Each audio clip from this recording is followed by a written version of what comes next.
দপ্তর থেকে প্রায় 1 কোটি টাকা নয় ছয়ের ঘটনায় গ্রেপ্তার হলো সঞ্জিত দেব। বাড়ি উজান অভয়নগর এলাকায়। এই মামলায় এর আগেও একজনকে গ্রেপ্তার করেছিল এনসিসি থানার পুলিশ। তার নাম সুরজিৎ চক্রবর্তী। যে ব্যাংক অ্যাকাউন্টগুলিতে টাকা লেনদেন হয়েছে সেইগুলি খতিয়ে দেখছে পুলিশ। শনিবার ধৃত সঞ্জিত দেবকে পুলিশ রিমান্ড চেয়ে আদালতে পেশ করা হয় বলে মহকুমার পুলিশ আধিকারিক সুব্রত বর্মন জানিয়েছেন। 2026 ডাইরেক্টর বায়োটেকনোলজি অফিস থেকে একটা কমপ্লেন আসে এনসিসি থানায়। তো কমপ্লেনে মেনশন করা থাকে যে গভর্নমেন্ট মানি যেটা নাকি বিভিন্ন অ্যাকাউন্টে ওরা ক্রেডিট করে নিয়েছে ইলিগালি।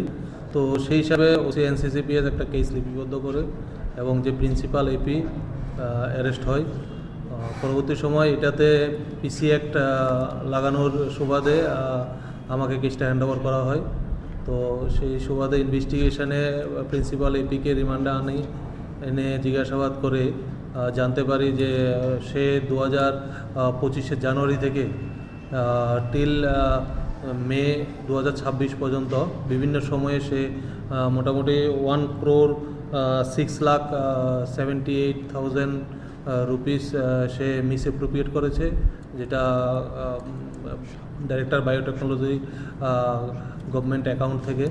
তো এটা বিভিন্ন 4টা অ্যাকাউন্টে ক্রেডিটেড হয়েছে। তো 4টা অ্যাকাউন্টের আমরা তথ্য কালেক্ট করে গতকালকে একটা অ্যাকাউন্ট হোল্ডার যার অ্যাকাউন্টে মোটামুটি 18,86,000 টাকার মতো ক্রেডিট হয়েছিল, যেটা সে আত্মসাৎ করেছে। সেই অফেন্সে ওকে অ্যারেস্ট করি এবং আজকে কোর্টে পাঠাচ্ছি। ওনার নাম হলো সঞ্জীব দেব, উজান অভয়নগর বাড়ি। এখন পর্যন্ত 2 জন অ্যারেস্ট হয়েছে। আরেকজনের নাম ছিল সৈকত চক্রবর্তী, সুরজিৎ চক্রবর্তী। স্যার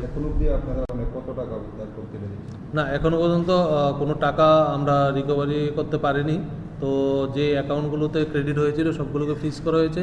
এখনও ডকুমেন্টারি চলছে।